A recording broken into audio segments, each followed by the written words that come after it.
Hello friends, अस्सलाम वालेकुम and welcome to reality stories.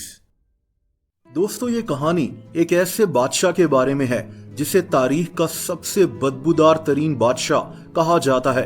ये कहानी फ्रांस के बादशाह किंग लुई 14 की है। दोस्तों, ये साल था 1638 का, जब किंग लुई फ्रांस में पैदा हुआ था। जब ये 5 साल का था तो इसके वालिद की मौत हो गई। वालिद के मरने के बाद सिर्फ 5 साल की उम्र में ये फ्रांस का नया बादशाह बन गया। कम उम्र होने की वजह से इसके सारे फैसले इसकी जगह इसकी वालदा एन ऑफ ऑस्ट्रिया और इनका चीफ मिनिस्टर कार्डिनल मैज़ारिन करता था। इस कहानी को आगे बढ़ाने से पहले मैं आपको उस दौर के लोगों की एक अजीब आदत के बारे में बताता हूँ।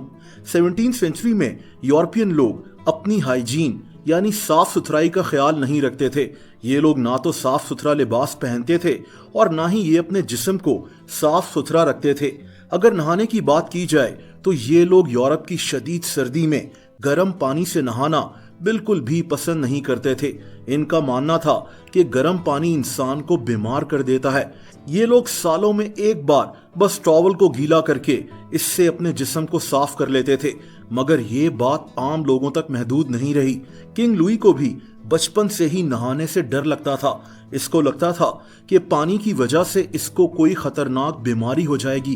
कहते हैं कि ये अपनी जिंदगी में सिर्फ 2 या 3 दफा ही नहाया था। इसीलिए बचपन से ही किंग लुई के जिस्म से शदीद बदबू आती थी। दोस्तों, वक्त गुजरने के साथ साथ किंग लुई जब बड़ा हो रहा था तब इसे ज्यादा खाना खाने की आदत पड़ चुकी थी। ये बहुत ज्यादा खाता था और अपने दांत साफ नहीं करता था। इसी वजह से हर वक्त इसके मुंह से बदबू आती रहती थी। ज्यादा खाने की वजह से इसके दांत बहुत तेजी से खराब हो रहे थे। मगर किंग लुई को इस बात की जरा सी भी परवाह नहीं थी। ये 1661 की बात है, जब इसके चीफ मिनिस्टर कार्डिनल मैज़ारिन की अचानक मौत की वजह से किंग लुई ने हुकूमत का निजाम अपने हाथ में संभाल लिया।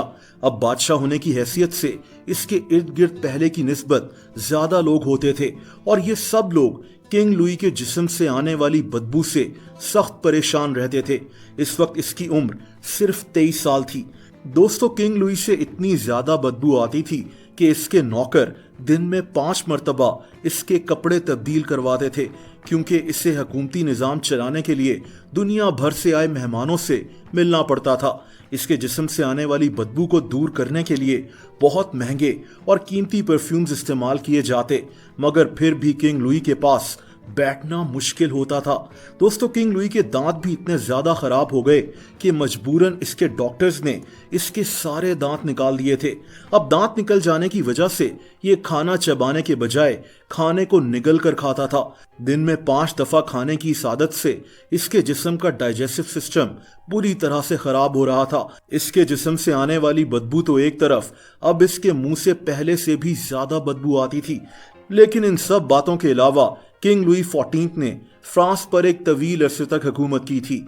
इसने 72 साल 110 दिन तक फ्रांस पर हुकूमत की, जो कि मॉडर्न हिस्ट्री में किसी भी बादशाह की हुकूमत का सबसे लंबा अरसा माना जाता है। लेकिन किंग लुई के नहाने के डर की वजह से इसकी जाती जिंदगी के वाकयात भी काफी दिलचस्प हैं। दोस्तों, अगर आप मुझे इंस्टाग्राम पर भी फॉलो करना चाहें तो उसका लिंक नीचे मौजूद है।